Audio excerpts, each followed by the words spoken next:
ప్రతి ఇంటికి చేరే ఉదయం వెలుగు లాంటి వార్తలు నిజం, నిబద్ధత, నమ్మకంతో మీ ముందుకు వచ్చే మీ స్వంత ఛానల్ ఉదయం న్యూస్. వెల్కమ్ టు ఉదయం న్యూస్. రెంటచింతలలో ప్రజా దర్బార్ సమస్యల పరిష్కారానికి కృషి. ఎమ్మెల్యే జూలకంటి రెంటచింతల మండలంలోని ఎంపీడీవీ కార్యాలయంలో నిర్వహించిన ప్రజా దర్బార్ కార్యక్రమంలో మాచర్ల శాసనసభ్యులు జూలకంటి బ్రహ్మానందరెడ్డి పాల్గొన్నారు. ఈ సందర్భంగా ప్రజల నుంచి అర్జీల రూపంలో సమస్యలు స్వీకరించిన ఎమ్మెల్యే ఉన్నతాధికారులతో చర్చించి చర్యలు తీసుకుంటామని హామీ ఇచ్చారు. ఈ సందర్భంగా ఆంధ్రప్రదేశ్ ముఖ్యమంత్రి నారా చంద్రబాబు నాయుడు ఆదేశాల మేరకు మండల కేంద్రాల్లో ప్రజా దర్బార్ కార్యక్రమాలు నిర్వహిస్తున్నామని, గత పాలనలో ఏర్పడిన అస్తవ్యస్త పరిస్థితుల వల్ల గ్రామాల్లో భూ సమస్యలు ఎక్కువయ్యాయని అన్నారు. భూ సర్వే సమయంలో రైతులు, ప్రజలు అప్రమత్తంగా ఉండాలని, ఎలాంటి సమస్యలు ఉన్నా ఎంఆర్ఓ లేదా ఆర్డీఓలను సంప్రదించాలని సూచించారు. ఈ కార్యక్రమంలో మండల స్థాయి అన్ని శాఖల అధికారులు, కూటమి నాయకులు, ప్రజలు పాల్గొన్నారు.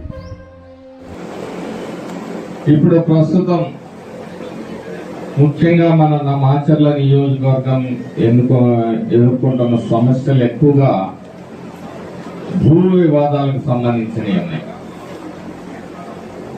గత పాలనలో అస్తవ్యస్తమైన విధానాల వలన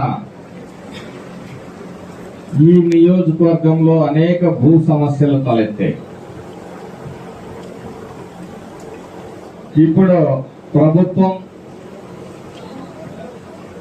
వీటిని గమనించి ప్రతి నియోజకవర్గంలో కూడా, ప్రతి గ్రామంలో కూడా రీసర్వే జరిపి వీలైనన్ని భూ సమస్యల్ని పరిష్కరించాలని ఆదేశించి ఒక డ్రైవ్ తీసుకొని మరి గ్రామాల్లో రీసర్వే నిర్వహిస్తున్నారు. మీ భూ సమస్యలు ఉన్నప్పుడు మీ గ్రామాల్లో రీసర్వే చేసేటప్పుడు మీరు అప్రమత్తంగా ఉండి మీ సమస్యలు ఏదన్నా ఉంటే అధికారులకు దృష్టికి తీసుకొని రావాలి.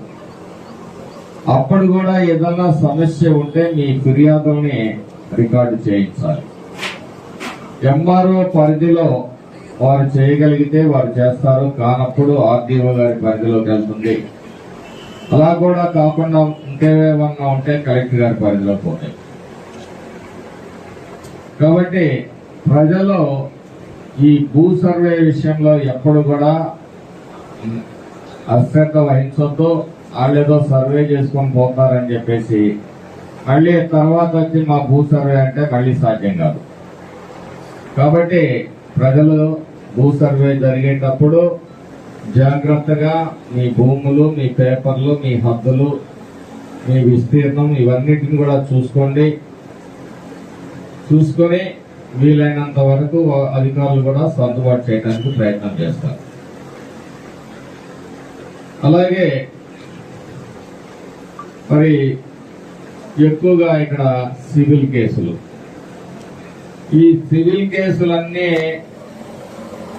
పరిష్కారం చేయడం ఏ ప్రజానాయకుడి వలన కూడా అయ్యే పరిష్కారం లేదు. కాబట్టి ఈరోజు మీరు తీసుకొచ్చిన విజ్ఞప్తులన్నిటినీ కూడా రిజిస్టర్ చేయడం జరుగుతుంది. వాటిలో ఎన్ని పరిష్కారం అవుతాయో చూసి దాన్ని బట్టి కూడా అధికారులు ఏ విధంగా పనితీరుని కూడా అంచనా వేయడం జరుగుతుందని కూడా అధికారులకు ఈ సందర్భంగా తెలియజేస్తాం.